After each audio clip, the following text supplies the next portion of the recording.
Previously, we saw the Lord giving the 10 Commandments to Moses, the first set of rules for the Israelites. And now we get an expanded list of some additional rules. Exodus 21 and 1. Now these are the ordinances you, Moses, shall set before the Israelites. 21 and 2. If you buy a Hebrew servant as the result of a debt or theft, he shall serve 6 years, and in the 7th he shall go free, paying nothing. So here we have the debt slave, the Hebrew slave, the man who owes a lot of money and is unable to pay it. And so he pays with it with his body and works for 6 years for the person that he owed the money to. And after the 6 years go by, in the 7th year he is released. And he doesn't get any severance or anything. He's just kind of, well, you're free now. You can do your own thing. This may sound severe and this may sound brutal, but in many ways, this is definitely a mercy compared to what we have going on today. There's people that rack up debts that spend decades trying to pay them off with no end in sight, no hope. And then they can't function because everything is all locked down or garnished. And they're unable to make payments, and then they get locked up anyway, and they spend much longer in prison doing nothing productive than doing any form of repayment for whatever their debt is. The same thing with the criminal slave, the one that steals. We have the idea of paying restitution, repaying that which was taken with labor. I don't see a problem with that. That seems fair to me. So it kind of has two things. One, it gives an opportunity for the debtor, the dettee, the man who owes the money, to repay what is owed, and so that he'll be able to square things away, as well as the person who's like, well, I'm never going to be able to collect that money. It gets him something in exchange so that he's not just left with nothing and no recourse. So in some ways, this system probably worked pretty well. Exodus 21 and 3. If he came to you by himself, he shall go out by himself. If he came married, then his wife shall go out with him. So if the man goes into slavery and he's married at the time when he's in slavery and his wife is taken in with him, that they get to stay together. When the term is up, she leaves with him. She does not remain as property of the one who owns the debt, the master of the servant. This goes along the lines, as we see in other scriptures, when it talks about marriage and how when God marries people, he doesn't want anyone to break that apart. We see in Mark 10:9, therefore what God has joined together, let no one separate. So he wants to keep the marriage together through the slavery term. Exodus 21 and 4. If his master has given him a wife, and she has borne him sons or daughters, the wife and her children shall be her master's, and he shall go free out of your service alone. Wait, what's going on here? That sounds like the complete opposite. So it's predicated upon whether or not the wife was originally a slave or came into slavery with the man as well. And if the man became a slave and then was granted a wife, that same system does not apply. What's going on here? Exodus 21 and 5. But if the servant shall plainly say, I love my master, my wife, and my children, I will not go free. 21 and 6. Then his master shall bring him to God, the judges as his agents. He shall bring him to the door or doorpost, and shall pierce his ear with an awl, and he shall serve him for life.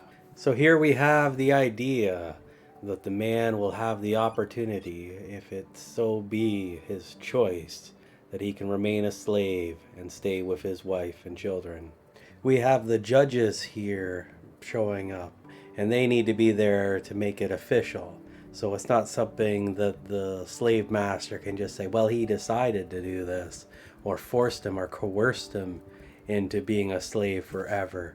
But it's that the judges before God came and they verified, okay, so you've agreed to these terms. Okay, this is what we're going to do, right? Like they have a The whole process is set up to prevent any form of fraud, coercion, manipulation, whatever it is. Exodus 21:7. If a man sells his daughter to be a maidservant or a bondswoman, she shall not go out in 6 years as men servants do. So the 6 year term limit is for men only and not for women. I think some of that is in place to prevent the circumstance where a woman gets older and maybe deteriorates in appearance or health or functionality and just being thrown out on the streets and going into a worse situation. The slave master needs to look after his slaves. If he doesn't look after them, well, we'll see later on. But there's kind of this idea that they need to look after them and provide for them. And to kick her out would put her in a worse circumstance. So that's why it's set up this way. Exodus 21:8. If she does not please her master, who has not espoused her to himself, he shall let her be redeemed. To sell her to a foreign people he shall have no power, for he has dealt faithlessly with her. So here we have the idea that if the master has this woman slave that he brought in to be the master's wife, and he decides not to marry her, that she will be able to be redeemed, to be bought back, and she is not to be given to a foreign country. Exodus 21:9. And if he espouses her to his son, he shall deal with her as with a daughter. So we have the idea here that if this man buys this slave girl, gives her to his son for marriage, that he is to treat her as if it was a daughter, to treat her well with respect or whatever, not to hold anything against her in her circumstance or whatever, to bring her up to the level of a daughter, to treat her well. Exodus 21:10. If he marries again, her food, clothing, and privilege as a wife shall not diminish. So if this man buys a slave girl to marry her and marries her, then decides to get married again, he's not allowed to kick her out of the house. He needs to treat her the same as he did beforehand, not to put one above another. Exodus 21:11. And if he does not do these 3 things for her, then she shall go out free without payment of money. So if he's not going to treat her well, then she is going to be released from slavery and be free to go, but without any money or payment. Well, there certainly is a lot of rules and restrictions on slavery here as far as the Hebrew servant goes. A lot of scenarios and circumstances that are set up here. This was a very different world than the one we live in today. So it's hard to really understand what some of this stuff would have been like in the real world to see the enactment of such a law or legal system. It does seem like we have several kind of different systems for male and female here in the way that they are treated. The man, he's free to go after his term, but if he chooses love of his wife and his master and his kids, he can stay in slavery. The woman, if she's kind of locked in, but if she's treated unfavorably, as a wife, a slave wife or whatever, and she gets kind of treated poorly or whatever, that she's got the ability to leave, just walk away from it and be free from it. So there's definitely a difference there. There's kind of this idea that the slave master has to look after his slaves and provide and protect them and do whatever clothe. But I don't know. It's interesting. There's something going on there. It's very easy to rip on the Bible for having slaves mentioned at this part in here. But if we think about what we've seen so far, it's not something that God really intended. He didn't really intend for people to be created and then placed into slavery. This was something people did to each other and put themselves in that position. And we look at our modern world, and people that don't pay their debts, what ends up happening to them? Well, the people come, they take their houses, they take their vehicles, and then they're no longer able to maintain gainful employment, and then they're out on the street. And in many ways, that can be far more harsh than this system where, well, you've gone too far, you can't pay this back, we're just going to make you work for 6 years and then release you, right? Like in some ways that seems a lot more pleasant than kind of having the rest of your life kind of screwed up from some sort of past mistake or whatever.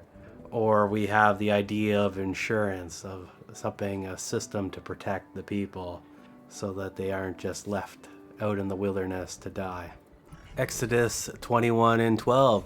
Whoever strikes a man so that he dies shall surely be put to death. 21:13. But if he did not lie in wait for him, but God allowed him to fall into his hand, then I will appoint you a place to which he may flee for protection until duly tried. What we see here is an opportunity for the person, if it was an unintentional death or they didn't really mean to kill them, that they can go to this place of refuge, and whether or not the refuge will protect the person or not, they'll have to plead their case. Exodus 21:14. But if a man comes willfully upon another to slay him craftily, you shall take him from my altar to which he may have fled for protection, that he may die. I guess we would call this like the difference between first and second degree murder. And then we got manslaughter. So if you pre-plan it and then you go through with your plan, that's first degree murder. And if you didn't really plan it and it just kind of happened, that's second degree. And then it's like, well, we were moving that thing up the hill and it came back and it killed the guy. It's like, well, you're at fault, but it wasn't intentional. That's more of manslaughter. And that's kind of what we got going on here, that if it's a premeditated thing, you planned out this thing and they can kind of prove it and they've kind of established that, there's nowhere you can hide where they're not allowed to get you. Even if he is on the altar, they can grab him to perform judgment. Exodus 21:15. Whoever strikes his father or his mother shall surely be put to death. We are going to see the death penalty show up quite a bit here in the Old Testament. We started the chapter off looking at the slavery and the servant. Now we're moving on to more of the death penalty scenarios. I have heard it argued before that in the wilderness wanderings, it's like they're kind of on the move and trying to find their way through this wilderness. There's not really an option to have a prison, to store someone in, to lock them up for the rest of their lives or whatever.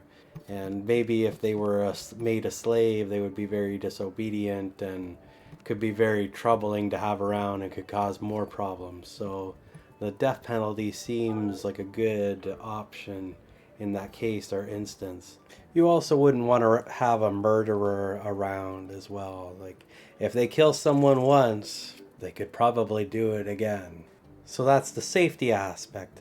But the other aspect would be the punishment, that the person needs to be punished for the crime that they've done, and that provides some sort of relief or whatever to the relatives of the person that was murdered. That satisfies the blood that was spilled.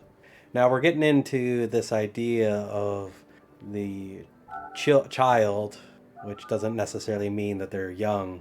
It could be, 6 years old or 35 years old or 50, striking the parents. And then we have the death penalty for that. I would think this would be after like an age of accountability. Like you see a kid kind of rebelling or whatever, and it's like a toddler, and it's just they don't really know better and don't really understand the functions of the world. But once you get to be an age of accountability where it's like that guy knows what he's doing, and then I think this punishment seems a little bit more reasonable. It's still very extreme, but it's the type of behavior that's not really good to have in a society that's in the wandering of the wilderness, in an unsafe environment, in hostile territory. Having one of their own attack them, it's just not right. I would think too that society was probably vastly different in that era than the modern day, where it's almost as if we have a culture that manufactures this idea of rebellion of the children to the parents. And even then, you don't really hear of that many people hitting their parents or assaulting them. I mean, you do hear of it occasionally, and you probably know a couple people where that's kind of happened. But it's just not that common of a thing. So it probably wasn't very common back then. They probably had more respect for one another and didn't tolerate any of this nonsense. And looking as we have a death penalty for it, I could definitely see them not tolerating it. Exodus 21 and 16. Whoever kidnaps a man, whether he sells him or is found with him in his possession, shall surely be put to death. So we have a zero tolerance on kidnapping and the death penalty being attached to it. So this is considered as bad as murder. So they don't want any of that going on there. God doesn't like that stuff. And this seems like a fitting punishment to prevent that from happening. And you wouldn't get away with it twice. God is not a fan of human trafficking, as we see here, and outlines a very strict punishment for it. Exodus 21 and 17. Whoever curses his father or his mother shall surely be put to death. We're going back to that idea of honoring your parents, honor your mother and father. Don't hit them, don't curse them out. The quality of parents can vary quite a bit, family to family. So in some instances, people will be like, well, I would never do that. They loved me and looked after me through everything. In other people's families, not so much. And maybe they had a really rough childhood and were abused and whatnot. So that becomes a little bit more challenging for them. But there's no real distinction made here whether or not it's justified or not. So it must be unconditional. There's probably some level of accountability or age of accountability to this, that kids can be a little bit rebellious when they're really young, but as they grow and as they learn more, that usually goes away on its own. They also didn't have a culture like ours that just fosters that rebellion and hatred to parents. Exodus 21:18. If men quarrel and one strikes another with a stone or with his fist, and he does not die but keeps his bed. 21:19. If he rises again and walks about leaning upon his staff, then he that struck him shall be clear, except he must pay for the loss of his time, and shall cause him to be thoroughly healed. So here we have the idea of restitution. That these guys, they're fighting, one of them gets hurt and he's bedridden, that the other guy, he needs to kind of pay for his hospital bills, so to say, and kind of look after him until he's completely healed and returning back to action. If the guy's never able to return back to work, I guess he's basically paying for the rest of his life. Exodus 21:20. And if a man strikes his servant or his maid with a rod, and he or she dies under his hand, he shall surely be punished. 21:21. But if the servant lives on for a day or two, the offender shall not be punished, for he has injured his own property. So if the slave master kills their slave by beating them, they'll be punished. And that punishment, it could be the same as murder, so it could be the death penalty. Then we get this second part. If the beating doesn't cause the death within a couple of days, then it's treated as a loss of property, and that's pretty crazy. So the Israelites, they've been slaves down in Egypt for hundreds of years, and they knew the system. The Egyptians, they had a system. You did what the taskmaster said. You did it as good as you could, as fast as you could, as fast as they wanted to. And if you didn't, you would be beaten and whipped. And if you continued to not do what they want, eventually they would probably kill you. And unlike here in what Moses is spelling out here in God's law, that there was no accountability for the slave master. You died, well, whatever, you're just a piece of meat. Whereas in what Moses is talking here is that, if you kill your slaves, you're going to be held accountable to it. If you beat them really bad and they recover and then die, well, that sucks, but, it's not going to worry about that. But if you beat them and they die, there's justice to be held. So I think the idea would be that you wouldn't beat someone to that point, that it could be a potential life-threatening scenario. That's barbaric. How can they do that? How can they beat their slaves? You look at the modern day. I'm in Canada. A couple I was going to say a couple hundred years ago. It wasn't even that long ago. It's like 70 years ago. Back in the day, I think around the Depression, maybe it was after the Depression, that all the companies or whatever, they would have these big factories and they would have all these workers, and there was no unions. And then all the people decided, well, we're going to make a union and we're going to go on strike. So what the companies did is they went to the government, they got the mounted police, so the horse riding policemen, they sent them in and they ran in and shot a whole bunch of people till they went back to work. So a lot of barbaric stuff happens even today. And yeah, well, that was a while ago. That doesn't happen. You look throughout the rest of the world, this is the reality. People have been made to do things that they don't want to do under threats of violence forever. And it is still going on today. It's just usually here in Canada, we use systems like, well, if you don't do this, what we're going to do is we're going to make life very difficult for you. We're going to make it so that you can't have a job, you can't have an apartment, you don't have anywhere to live, you're going to be out on the street, and you are just going to suffer and wish that you were working for these companies that would exploit you to the maximum extent possible. And that's just kind of what they do. We have slavery under different names, but there's more slaves now than ever. And yeah, they're not typically beaten in the same sense as we see here in Exodus, but this is still a real world thing that we see throughout the world. Slavery is real, even if it's under a different name. It's just in Canada, North America, and most of the Western world, we have what's called as debt slaves, the people that are slaves to the banks. And they don't, serve for 6 years and then they're done. No, it's you pay until you die. So we don't see God trying to abolish slavery. He knows that people are going to gain power over each other, and he sets up a system to try to protect people. It's like, well, you can only do it for so many years, and then you have to go free. Oh, they're not allowed to beat you to death while you're there.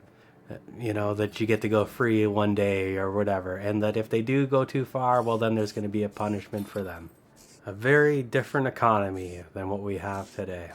Exodus 21:22. If men contend with each other, and a pregnant woman interfering is hurt, so that she has miscarried, yet no further damage follows, the one who hurt her shall surely be punished with a fine paid to the woman's husband as much as the judges determine.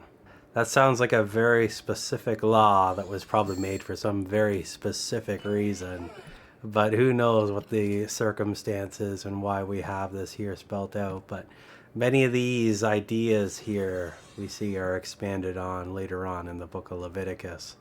So here we have the idea of restitution being paid to the husband of the woman who just lost her unborn child. We have the idea that the unborn child has value and is considered alive, so that the restitution is paid. So that's kind of interesting. Maybe that's why this is here, is to establish the idea that a woman when pregnant is pregnant with a living being. I find it interesting how we have the idea of the judges determining the amount of the payment. So that must mean that there must be some sort of analysis or something done to the process of the entire scenario. What exactly happened and who was it who lost the kid, and to try to determine a value or whatever for that. That would not be an easy thing to judge on, I don't think. Exodus 21:23. But if any damage follows, then you shall give life for life. 21:24. Eye for eye, tooth for tooth, hand for hand, foot for foot. 21:25. Burn for burn, wound for wound, lash for lash. So here we have the idea of retribution, that whatever the damage was, that an equal punishment shall be received. If you did something and someone lost a hand, well, then they'd cut your hand off, type of scenario. So that's just kind of the basic mathematics for determining the degree of punishment. The punishment being proportional to what has had occurred or whatever. Exodus 21:26. And if a man hits the eye of his servant, or the eye of his maid, so that it is destroyed, he shall let him go free for his eye's sake. 21:27, and if he knocks out his manservant's tooth or his maidservant's tooth, he shall let him go free for his tooth's sake. Well, that's certainly interesting. So we got a couple more methods of escaping slavery. An eye or a tooth. So that would mean that if the slave master is hitting the person in the face, that, it's quite likely one of these things would occur and that they would be freed from slavery. So that's kind of interesting. So maybe there is some limits being put on the position of what can be done by the slave master. Some additional restrictions, so that's not just so free. Well, he didn't quite die. So Exodus 21:28. If an ox gores a man or a woman, then the ox shall surely be stoned, and its flesh shall not be eaten, but the owner of the ox shall be clear. So we have a man who has an ox. It kind of gets loose and it attacks, and it kills someone. They kill the ox. The ox is a living animal. They kill it, and they don't sell its meat or eat its meat or whatever, so there's no profiting off of this event. The ox is destroyed, so it's kind of a punishment to the owner of the ox in that way as well, that he lost his ox as a result of what happened, and if he had better control over it, then that wouldn't have been the case. So it still is punishing the owner by the loss of profit from the amount of money that he could sell the meat from the animal from, or the labor that the ox probably still had in it. So it is still punishing the owner, but it's not killing the owner for the fault of the animal. Exodus 21:29. But if the ox tried to gore before, and its owner has been warned but has not kept it closed in, and it kills a man or a woman, the ox shall be stoned, and the owner shall also be put to death. So here we have the idea of neglect. This man knew that his ox was problematic. He's been warned of his ox being problematic, and he did nothing to protect people from this ox. He should have had it locked up and had a better hold over it, but because he's been warned and was neglectful in his actions, and it caused the death of a person, he's going to receive the death penalty now too. Exodus 21:30. If a ransom is put on the man's life, then he shall give for the redemption of his life whatever is laid upon him. So this is an idea of paying a restitution, that they put a ransom on the man's life. So it's kind of like a fine that gets paid to the man's family. It's like, well, our dad died from that ox, and it's like, he was making such and such, and this is an idea of making restitution, that the guy that had the ox has to pay the price that the judges would have decided upon to pay the fine, so that, to help out the guy's family, or maybe to kill the woman or whatever and her family, her kids or whatever, and looks after them, that he has to pay for the price of the damage that is caused. Exodus 21:31. If the man's ox has gored another son or daughter, he shall be dealt with according to the same rule. So it's talking about the idea of a boy or a girl, the children, the son or the daughter. If they get gored, that the same rules are going to apply. It doesn't change. Exodus 21:32. If the ox gores a manservant or a maidservant, the owner shall give to their master 30 shekels of silver, and the ox shall be stoned. So this is the amount of restitution and who it needs to be paid to in the event that it's a manservant or a maidservant. I would think the same rules would apply here as before, that if he has been warned about it and this is a recurring issue, that he might also have to pay the price in this event. Exodus 21:33. If a man leaves a pit open, or digs a pit and does not cover it, and an ox or a donkey falls into it, 21:34. The owner of the pit shall make it good. He shall give money to the animal's owner, but the dead beast shall be his.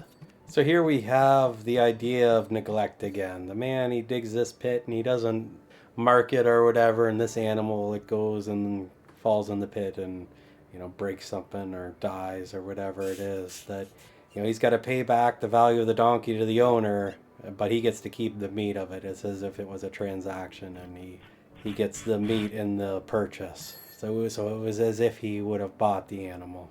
Exodus 21:35. If one man's ox hurts another so that it dies, they shall sell the live ox and divide the price of it. The dead ox they shall divide between them. So this is like an accident. The one ox kind of killed the other one, and it's kind of an unfortunate event. A bit of an accident, no fault scenario.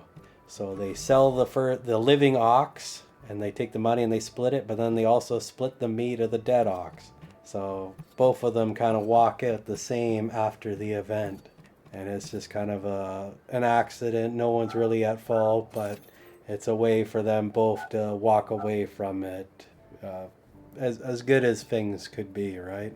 They both lost an ox, and they both have a pile of meat and money. So sometimes that's how accidents are. There's no winners in them, but you can only make the best of the scenario or situation.